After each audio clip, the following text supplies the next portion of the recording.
네, 지난 6월부터 시작된 검찰의 사법농단 수사가 내일 박병대 전 대법관 공개 소환을 예고하며 정점을 향하고 있습니다. 네, 한편 검찰은 구속 기소된 임정헌 전 법원행정처 차장에 대해서 추가 기소를 할 계획인데요. 오늘 이중재 변호사와 함께 자세한 내용 짚어보겠습니다. 안녕하세요. 네, 안녕하세요. 네, 안녕하십니까. 먼저 지난 14일이었습니다. 임정헌 전 법원행정처 차장이 구속 상태로 이제 재판에 넘겨졌는데 이게 공소장을 보니까 당초에는 국회 증언감정법 위반, 이게 위증죄죠. 이 위증죄가 포함이 돼 있었는데 이번에서는 빠졌거든요. 그 이유를 먼저 좀 알아봐야 될 것 같습니다. 예, 지금 국회에서 이거 증언 및 감정에 관한 법률에 의하면 하여튼 국회에서 증언한 거에 대해서 처벌을 하려면은 네. 국회에서 고발을 해야 됩니다. 네. 그런데 검찰이 단순한 착오였다 이런 입장인 것 같은데 조금 국회에 고발 요청을 뒤늦게 했어요, 보니까. 그래서 지난번에 지난 10월 26일로 제가 기억하는데 네. 임종원 전 차장에 대한 영장 실질 심사를 할 때 임 전 차장의 변호인이 그런 얘기를 했어요. 이거 국회 고발도 없는 건데 네. 이걸 왜 얘기하느냐? 이거는 말이 안 된다. 물론 그 변호인의 얘기가 다 맞은 건 아니에요. 기소하기 전까지만 고발 받으면 되거든요. 네. 그런데 지금 뒤늦게 국회 법사위원장 앞으로 고발 요청을 했다고 하는데 지금 네. 국회에서 아직 답변이 없는 바람에 예. 이 부분은 아직 기소를 하지 못한 겁니다. 네. 근데 앞으로 국회에서 추가로 고발 행위가 있으면은 예. 그 부분 추가로 해서 다시 기소할 수가 있는 겁니다. 아, 네네. 추가 기소가 가능하다는. 그렇습니다. 예. 자, 그리고 원세훈 전 국정원장의 경우도 이제 재판 개입과 관련한 추가 정황이 좀 포착이 됐다고 하는데 앞으로 좀 어떤 수사가 좀 진행이 되겠습니까? 지금 이거를 보면은 원세훈 전 국정원장 사건 기억하시겠습니다만 대법원에서 국정원에서 작성했던 무슨 진원 파일이니 이런 것들이 증거 능력이 좀 예. 부족하다. 이거 네. 이상하다. 왜 누가 작성한 건지도 모르겠고 이런 취지로 인해서 항소심으로 다시 내려보냈어요. 그래서 항소심 그때 재판을 맡은 재판장이 이제 김시철 네. 서울고법 부장이었는데 이분이 어쩐 일인지 2015년도에 재판을 맡아가지고 한 4개월간 공판 준비 기일만 한 6차례 진행을 했는데 네. 첫 공판 기일은 이제 준비 기일이 있고 이제 정식 이제 재판이 예. 시작되는데 첫 재판 기일이 2015년 11월 말이었다고 그래요. 그런데 검찰에서 당시 법원행정처 재판 연구관들 이런 사람들의 이메일 같은 거 압수수색 해가지고 분석을 하다 보니까 2015년 11월 말에 이미 무죄 판결문 초안이 작성이 돼 있었다는 거예요.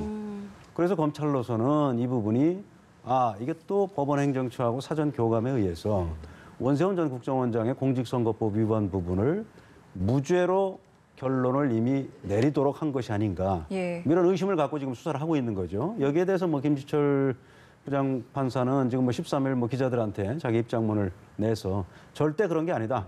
나는 이 재판할 때 누구한테도 영향을 받지 않았다. 이렇게 얘기를 했어요. 네. 그렇지만은 하여튼 이건 수사를 통해서 어느 게 진실인지 밝혀져야 되겠습니다만은 제가 봐도 2015년도에 사건을 맡아서 공판 준비기일 6차례 하고 별다른 것도 없이 네. 가만히 내버려 두다가 2017년 2월 달에 서울고등법원에 민사부로 옮겼거든요. 그래서 이 부분은 제가 봐도 굉장히 이상해요. 네. 그래서 이거 수사를 통해서 네. 반드시 밝혀져야 된다 이렇게 생각을 합니다. 네, 알겠습니다. 저희가 다음 사안도 한번 살펴보면요. 아까 말씀을 드렸지만 이제 내일 박병대 전 대법관이 소환되면서 어떻게 보면 사법농단 윗선 수사가 본격화된 거 아니냐 이런 말도 나오고 있습니다. 저희가 임 전 차장의 공소장을 다시 한번 보면 박 전 대법관 그리고 고영한 전 대법관, 양승태 전 대법원장을 모두 공범으로 묶고 있는데 이들이 좀 어떤 혐의를 받고 있는지도 정리할 필요가 있을 것 같습니다. 그렇습니다. 그래서 지금 당연한 수순이죠. 임 전 차장이 법원행정처 차장이었는데 물론 고위직이었습니다만은 네. 법원행정처 차장이 윗선의 지시 없이 이런 일을 할 이유는 전혀 없겠죠. 그래서 이제 검찰도 그런 의심을 하고 수사를 진행하고 있는 거고. 네. 내일 오전 임종원 전 차장은 아까 말씀하셨듯이 지난 14일 날 구속 기소가 됐고 네. 그 다음 선이 이제 차한성 전 대법관인데 역시 이제 강제징용 소송과 관련해서 왜 소송을 자꾸 뒤로 미뤘느냐 이런 부분에 대해서 이미 검찰에 의해서 비공개 소환돼서 조사를 받았어요. 그리고 이제 그 다음 수순이 이제 박병대 전 대법관인데 네. 마찬가지입니다. 강제징용 소송 때 제일 처음에 김기춘 비서실장과 만난 게 이제 차한성 대법관이고 네. 그 다음에 이제 2014년 10월 달에 한 1년쯤 후인데 이때는 박병대 대법관이 김기춘 비서실장 공관에서 만난 거예요. 네. 예. 그래서 지금 알려지기로는 그 소송을 좀 이게 뭐 일본과의 그 외교 관계상 문제가 크다. 그러니까 좀 뭐 뒤로 미룰 수 없느냐. 근데 이미 대법원에서 보상 판결 내렸던 건데 네. 이게 이제 재상고심에서 그래서 이제 석연치 않은 이유로 이렇게 뒤로 미뤄진 부분. 이 부분이 이제 박병대 대법관이 왜 이렇게 된 거냐. 첫 번째 혐의가 되겠고요. 그리고 이제 통합진보당이 이제 해산되고 그 네. 지방의회 의원 그 소속된 통합진보당에 소속된 의원들이 지위 확인 소송을 냈단 말이에요. 네. 우리는 정당한 지방의회 의원이다. 근데 여기에 대해서도 박병대 대법관이 재판부에 연락을 해서 이런 의원들의 지위 확인에 대한 최종 판결을 할 수 있는 권한은 헌법재판소가 아니라 법원이라는 거를 분명히 판결문에 명시를 해라. 예. 뭐 이런 식의 이제 일종의 뭐 압력을 가했다는 거죠. 네. 그래서 이런 걸 중심으로 해서 이제 내일 조사가 이루어질 거고요. 어쨌든 뭐 이 사건은 아까 첫 서두에 말씀드렸습니다만은 임종원 전 차장이 혼자 할 이유는 전혀 없어요. 그렇기 때문에 예. 순차적으로 법원행정 처장이었던 예. 박병대 전 대법관, 그다음에 고영한 대법관, 거기를 거치면 양승태 전 대법원장까지 수사가 이어질 수밖에 없다. 이렇게 말씀드리겠습니다. 네. 그 내일 있을 이 소환이 사실 중요한 게 지금 짚어주신 이 수사의 정점이라고도 볼 수 있는 양승태 전 대법원장의 소환과도 관련이 있기 때문이 아니겠습니까? 아유 그렇죠. 예. 당연합니다. 지금 뭐 임종원 전 차장 그 구속영장 예. 범죄 사실 보면은 이미 뭐 박병대 고영한 전 대법관을 포함해서 양승태 전 대법원장을 공범으로 100여 차례 이상 이미 그 적시를 해놨어요. 예, 예. 그렇기 때문에 검찰 수사의 목표는 뭐 그런 점에 비춰서 분명하다. 양 전 대법원장의 혐의 사실을 분명히 수사를 할 수밖에 없다. 그리고 뭐 검찰에서도 어느 정도 뭐 시사를 했습니다만은 이런 속도로 진행하면은 뭐 연말까지는 충분히 수사가 가능하다. 뭐 이렇게 예. 생각을 합니다. 네, 알겠습니다. 그리고 임 전 차장의 재판을 이제 보면 윤종섭 부장판사가 맡게 되었는데 이제 좀 인연을 봤더니 김성근 부장판사의 고교 후배로 드러나면서 좀 공정성에 문제가 있는 거 아니냐 이런 의견도 있거든요. 어떻게 좀 보십니까? 그런데 뭐 짐작하시겠습니다만은 뭐 법조인들이 거의 대부분 뭐 고등학교든 뭐 대학교든 선후배를 얽힐 수밖에 네네. 없어요. 그래서 단순히 뭐 고등학교 후배라는 이유만으로 지금 뭐 부적절하다 이렇게 보는 건 어려울 것 같고요. 예. 오히려 지금 새로 이제 이 재판을 맡게 된 윤종섭 부장판사는 법원행정처 근무 경력이 한 번도 없어요. 네네네. 그동안 판사들이 어떻게 보면은 일선에서 판결을 하지 않고 일종의 그 행정적인 업무를 처리하는 법원행정처에 너무 치중해서 거기서 오랫동안 근무하고 또 거기서 뭐 대법원장이나 뭐 이런 대법관분들 보좌를 하다 보니까 그분들이 또 뭐 인사에서 요직을 차지하고 이런 게 이제 부작용으로 지적이 됐단 말입니다. 네네. 근데 그런 점에서 볼 때는 윤종섭 부장판사는 법원행정처 경력이 한 번도 없기 때문에 네네. 예. 그런 점을 고려해서 이제 법원에서 새로운 이 재판을 맡도록 그렇게 고려를 한 걸로 보이고요. 오히려 이 재판부에 이제 배석 판사 한 분 중에 이제 임상은 판사라고 있다고 그래요. 네. 근데 임상은 판사가 지난 이 사건 수사가 시작되기 일주일 전인 지난 6월 11일 날 네. 사법연수원에서 전국 법관 대표 회의가 있었어요. 네. 거기서 오히려 임상은 판사가 법원의 자체 조사만으로 이게 진실이 제대로 규명이 안 되지 않았느냐. 검찰 수사가 필요하다는 그런 입장 표명만이라도 우리가 해야 되는 거 아니냐. 예. 뭐 이런 의견을 이미 낸 분이기 때문에 네. 오히려 이분은 예단을 갖고 있는 게 아니냐 이런 의견도 있어요. 네. 그런데 저는 뭐 그건 적절하지 않다고 봐요. 지금 예. 뭐 바라보는 눈도 많고 그렇죠. 그렇기 때문에 이 재판부에서 공정하게 할 거라고 저는 생각을 합니다. 그러니까 네. 저희가 이렇게 판사들의 면면까지 들여다보는 이유가 이게 사실 뭐 법원에서도 부담이 크겠지만 바라보는 눈이 많다고 지적하셨듯이 이게 자칫 공정성에 좀 위반되지 않겠느냐 이런 지적들도 있고 우려도 있기 때문 아니겠습니까? 그렇습니다. 그래서 이제 우리 일반적인 제도로는 뭐 판사와 재판을 받는 피고인 간에 무슨 뭐 친인척 관계가 있다든가 예. 아니면 그 변호사 피고인의 변호를 맡은 변호사하고 무슨 뭐 정말 절친한 판사가 사이라든가 이런 경우에는 이미 뭐 재척, 기피, 회피 이런 신청 제도가 있어요.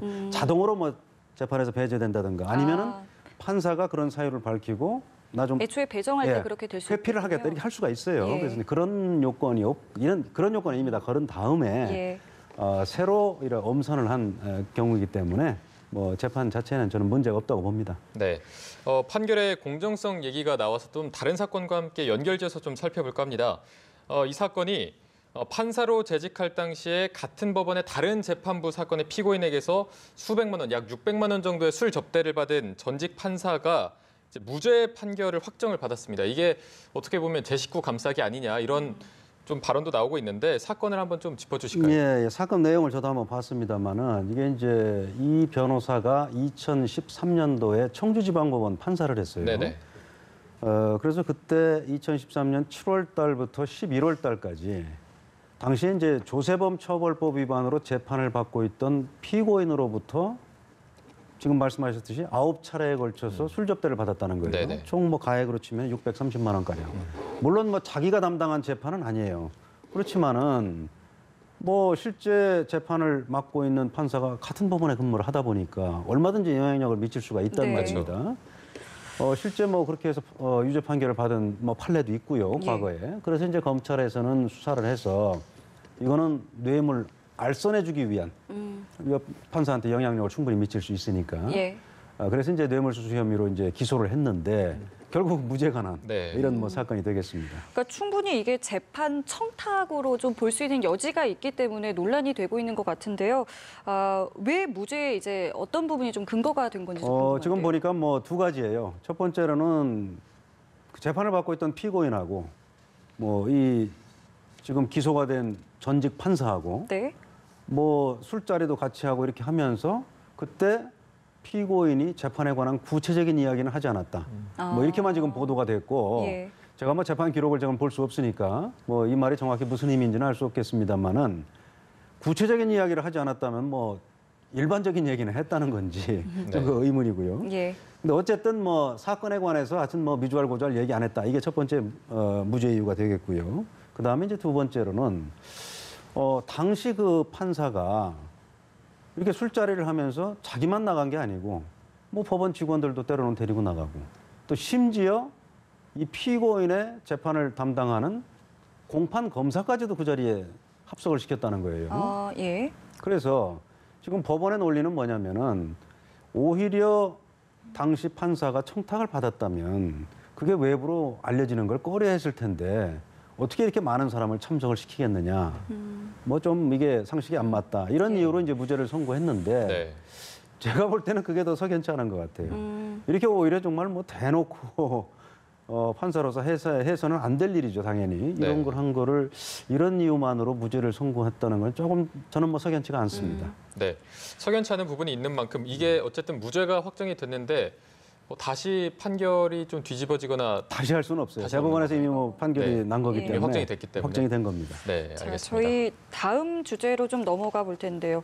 한진그룹의 경영진이 교체될 수도 있다 이런 내용인데 네.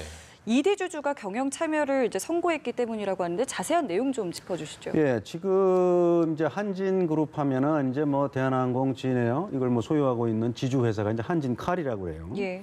근데 한진칼의 지분을 지금 말씀하신 대로 국내 사모펀드인 KCGI 거기서 이제 만든 게 이제 그레이스 홀딩스라는 회사인데 네. 이 회사가 한진칼의 지분을 9%를 취득을 했다는 거예요. 그러면서 하여튼 우리가 한진그룹에 여러 가지 요구사항이 있다. 뭐 그걸 구체적으로 밝히지는 않았습니다만은 예. 하여튼 그게 관철되지 않으면은 마치 우리도 뭐 우리가 가진 권한을 행사하겠다. 뭐 이런 언급을 했어요. 예. 네. 그럼 그게 결국은 경영권을 행사하겠다는 게 아니냐. 뭐 이렇게 들리고 있고요. 그 다음에 지금 그레이스 홀딩스가 이제 9%를 취득함으로써 이게 지금 2대 주주가 됐어요. 국민연금이 한 8%, 네. 뭐 이 그레이스 홀딩스가 9%, 그리고 이제 조양호 회장이 17.84%, 그리고 이제 조양호 회장 일가까지 합치면은 29%가 조금 안 돼요. 그래서 지금 새로 취득한 이 그레이스 홀딩스하고 뭐 국민연금, 기타 대주주하고 소액주주들이 뭉치면은 충분히 그 경영권을 위협할 수 있는 상황이거든요. 그리고 이제 내년 경영권에 뭐 참여하기 위해서는 결국 이사진을 교체해야 되지 않겠습니까? 그렇죠. 근데 내년 3월 달에 이사 임기가 만료되는 사람이 3명이라고 그래요. 그래서 여기서 여차하면은 우리가 이사 교체하겠다. 좀 이런 언급을 한 걸로 보입니다. 네, 한진그룹이 경영권이 계속해서 위협을 받는 모양새인 게 이제 26일부터 조양호 회장의 재판도 시작이 되는데 만약에 재판 결과가 좀 안 좋게 나오면은 이게 경영권 박탈이나 그런 좀 변수로 작용할 수도 있을 것 같아서 이 부분은 좀 어떻게 보시나요? 지금 재판에서 뭐 집행유예 이상 받으면은 뭐 이사의 자격이 박탈되는 거예요. 네. 그렇기 때문에 할 수 없는 거고. 그다음에 이제 더군다나 지금까지는 이제 벌금형을 받으면은 상관이 없는 걸로 그냥 직은 유지하는 걸로 돼 있었는데 네. 최근에 이제 국토교통부에서 이제 항공사업법 이런 관련 법을 개정을 해서 앞으로는 벌금형만 받아도 이사의 자격을 제한하는 걸로 아. 뭐 이렇게 지금 법 개정을 추진하고 있다고 그래요. 그래서 말씀하셨다시피 지금 뭐 조양호 회장 270억 원 가량의 배임 횡령 혐의로 기소가 됐는데 네. 이 정도면은 사실 뭐 실형이 나올 수도 있고 예. 집행유예가 나올 뭐 가능성은 오히려 뭐 적다고도 볼 수 있는데 더더군다나 지금 그러니까 말씀드리는 건 벌금형을 선고받을 가능성이 희박한데 네. 그 이상 받을 가능성이 더 많고 그런데 지금 엎친 데 덮친 격으로 국토교통부에서 벌금형만 받아도 이사 자격을 만약에 제한한다면은 네. 예. 조양호 회장으로서는 뭐 큰 위기가 닥친 거죠. 알겠습니다. 저희 지금까지 이중재 변호사와 이야기 나눠봤습니다. 말씀 고맙습니다. 고맙습니다. 네, 감사합니다.